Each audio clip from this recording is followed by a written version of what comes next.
Assalamu alaikum wa rahmatullah, mesdames et messieurs, bienvenue dans cette nouvelle édition dont voici les principales informations. Le mouvement 25 février organise un sitting en l'honneur des martyrs de l'armée nationale.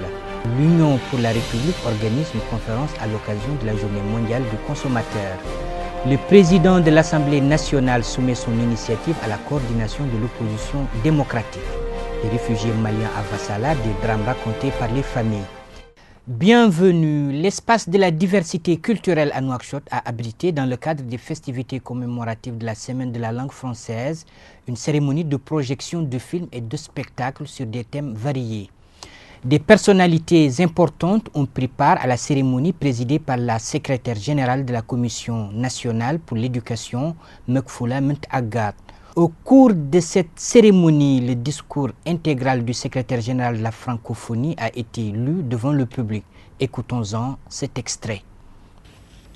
Une fraternité qui a trouvé à s'exprimer en cette année 2013 de la manière la plus éclatante qui soit, à travers la décision courageuse de l'un de ses membres, la France, de répondre avec l'appui de plusieurs États francophones de la région, à la demande d'aide de nos membres, le Mali, dans la lutte contre le terrorisme, afin que ce pays recouvre au plus vite son intégrité territoriale et la population retrouve la paix et la sécurité.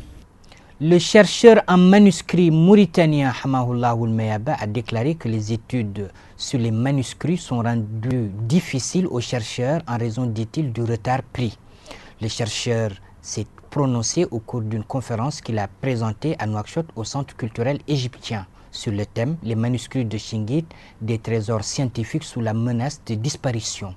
Des personnalités et chercheurs ont assisté à la conférence qui a traité des voyages des oulémas mauritaniens et de leur rayonnement sur le plan scientifique, mais également de la présentation de quelques exemples de manuscrits rares.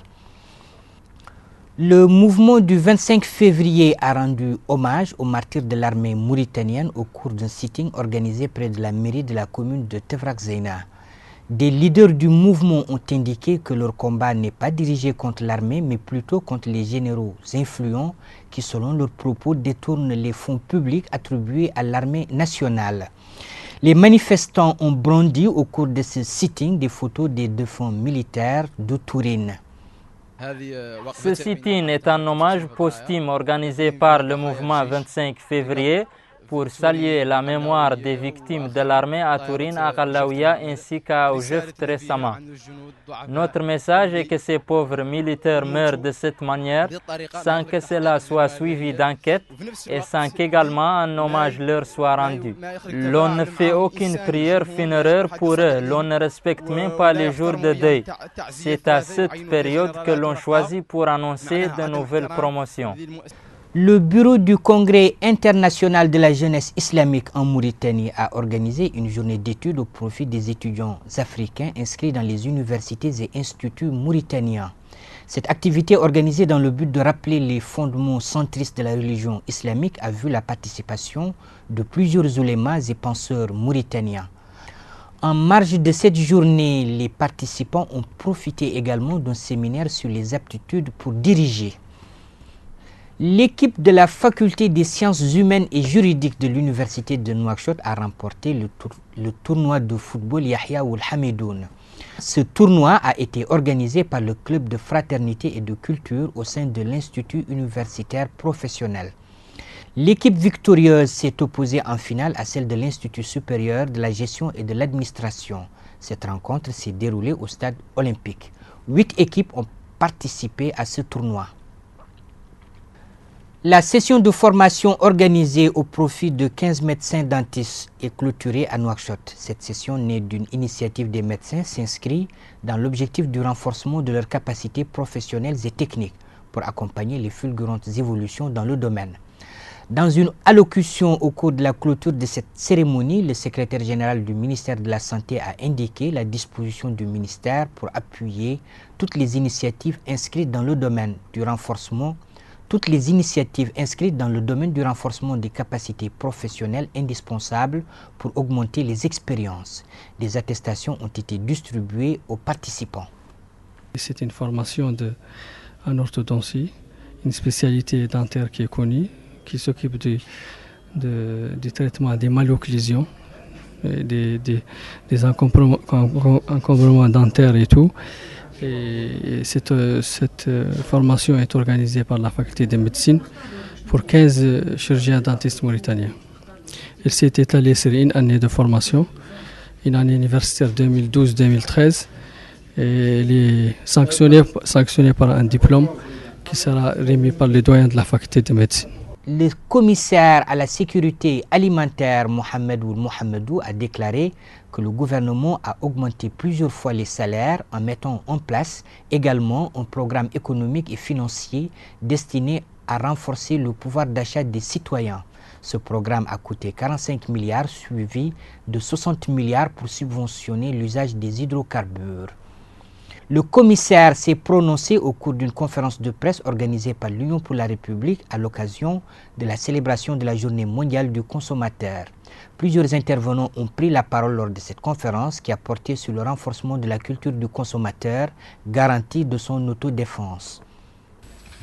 Il y a un droit d'un environnement sain. Les prédécesseurs ont parlé de la triade de l'environnement, l'homme, les animaux, la terre. Cet environnement, c'est un environnement physique. Il doit être sauvegardé en favorisant la qualité de la vie pour les générations présentes et futures. Il y a un autre droit qui, certes, dans des pays développés, n'est pas encore très bien développé, à plus forte raison chez nous. C'est le droit de la satisfaction des besoins de base. Un accident de véhicule grave s'est produit sur la piste reliant la commune de Bongo et le village de Gneiba situé au Hodr Charké. Selon notre envoyé en place, cet accident a produit plusieurs blessés, dont une victime gravement touchée au crâne. Celle-ci a été transportée au centre de santé de Bongo où elle a reçu les soins primaires avant son évacuation à l'hôpital régional de Nema.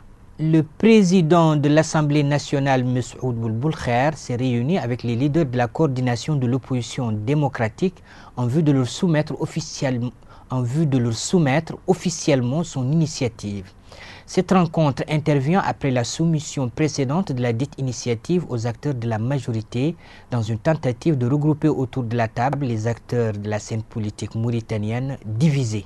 Un nouveau jour, mais encore une nouvelle avancée sur le chemin de la sensibilisation autour de l'initiative du président de l'Assemblée nationale, M. Mes'oud Boulboulkhair, en vue de rassembler consensuellement les différents pôles de la scène politique nationale qui, selon beaucoup d'observateurs, se caractérisent par une tension certaine. On était en train de soumettre l'initiative à la majorité. Dans les journées à venir, nous la soumettrons à la coordination de l'opposition démocratique. Et voilà, quant au contenu, nous nous réservons de vous le divulguer. Après cette remise, nous organiserons une conférence de presse.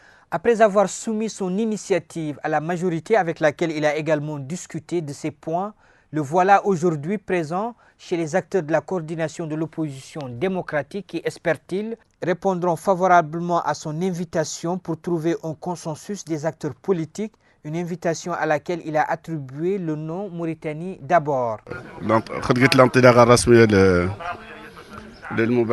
Il y a eu effectivement le lancement officiel de l'initiative, puis la remise d'une copie à la majorité. Nous croyons que cette initiative constitue peut-être un plan de sortie ou disons un outil qui permet de rassembler les acteurs politiques. Nous l'avons déjà soumise à la majorité et nous la soumettons aujourd'hui à la coordination de l'opposition démocratique. Nous avons écouté la délégation les idées qu'elle préconise ainsi que son initiative. Sans doute, ils sont en train de leur côté d'étudier notre communiqué lors de la dernière conférence de presse.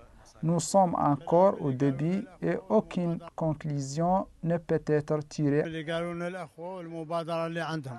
Dans le climat actuel de divergence des acteurs politiques mauritaniens, l'initiative du président de l'Assemblée nationale se propose comme une tentative de décrispation de la tension politique nécessaire pour préparer et organiser des élections législatives communales transparentes et neutres. Par milliers, les réfugiés quittent le nord Mali en direction de la ville de Vassala, à l'extrême sud-est du pays. Dans ce camp de réfugiés, une famille dont le père a dramatiquement perdu la vie pour avoir refusé de s'exiler s'est vue dans l'obligation de fuir pour protéger le reste des membres. Reportage Aminata Khan. Des larmes qui coulent sans arrêt pour exprimer sans doute la perte d'un être cher, la tristesse et l'indignation sont les seules choses que l'on arrive à lire sur les visages des membres de cette famille frappée par un événement douloureux dont le traumatisme est toujours présent. Cette famille aujourd'hui démunie, dont la tristesse est désormais leur quotidien, appartient aux riches commerçants de la ville de Tombouctou, connus sous le nom de Kabadji.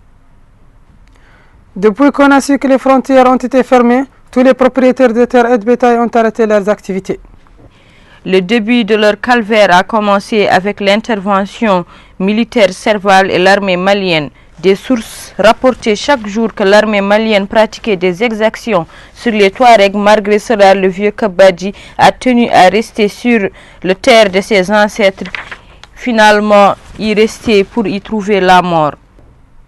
Comment est-il possible qu'un innocent soit traité de telle sorte, lui qui a investi dans sa ville? La mort du vieux Kabadji a poussé ses enfants de quitter la ville ne se sentant plus en sécurité et décidèrent de se réfugier dans ce camp de Vassala pour recommencer une nouvelle vie. J'ai eu peur, mais mes frères aînés ne m'avaient pas mis au courant du malheureux événement.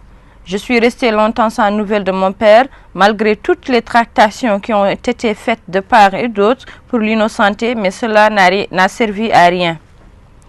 Je n'arriverai jamais à oublier. Tout ce que je voudrais, c'est que les coupables soient punis. Par crainte des représailles, cette famille a fui les combats comme beaucoup de réfugiés présents ici, dans ce camp de Vassala, pour se mettre à l'abri des combats. Ainsi s'achève cette édition, mais avant de nous quitter, rappel des principales informations. Le mouvement 25 février organise un sitting en l'honneur des martyrs de l'armée nationale.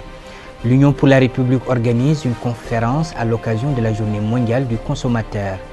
Le président de l'Assemblée nationale soumet son initiative à la coordination de l'opposition démocratique. Les réfugiés maliens à Vassala, des drames racontés par les familles. Ainsi s'achève cette édition. Merci de votre fidélité. Je vous retrouve dans nos prochaines éditions.